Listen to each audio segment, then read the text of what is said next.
And also, as a CBN governor, as a chief treasurer of the country, you need to be very accurate with your figures.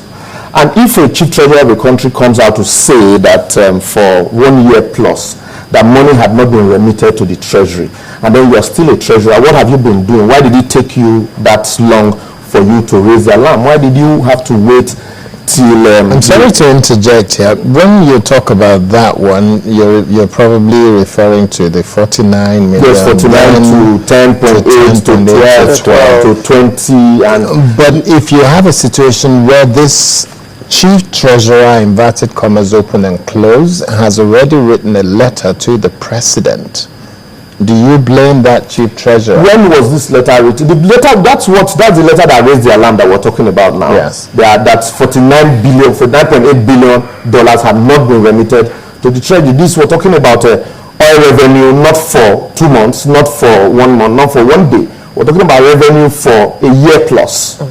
And so, at what point did you suddenly realize that this... at what point do you think one should raise an alarm? If you look at the total revenue we're talking about, 10 billion approximately should be dollars. 1/3 of... we should be a quarter of our total earnings for a year. Dollars now. And so, if for 3 months, as a treasurer, money had not been remitted, you don't even have to wait for 3 months.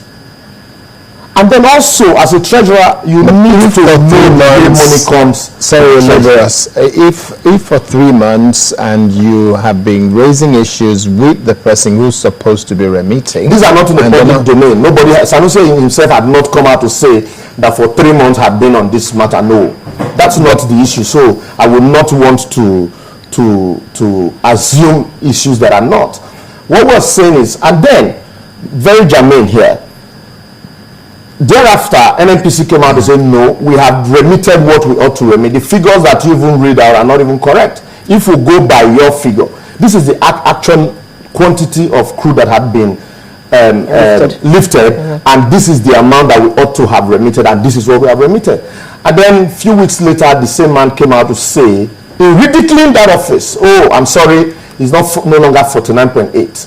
It's now 10.8 billion.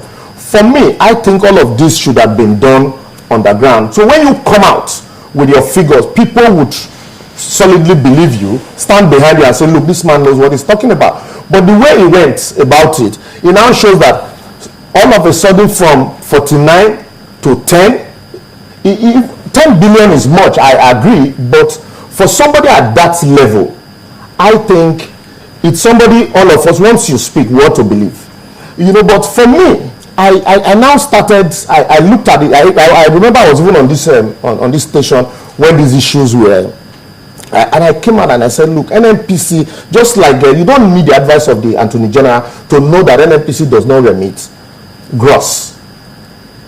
You cannot run a business and expect me every proceeds I make from that business should be remitted to my partner. And so these are the issues. And then also CBN itself is not in as much as the laws try to protect the autonomy of CBN. CBN is not a sovereign of its own. The way our CBN governor was going about it was as if CBN was a different country. The CBN governor was a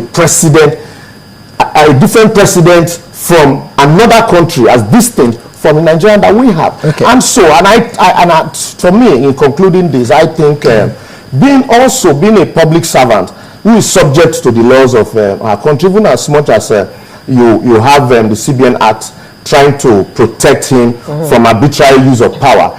Also, being a public servant, he cannot be excused from the interpretations of who the public servant is by virtue of the Interpretation Act also. So you need to marry all of these laws together.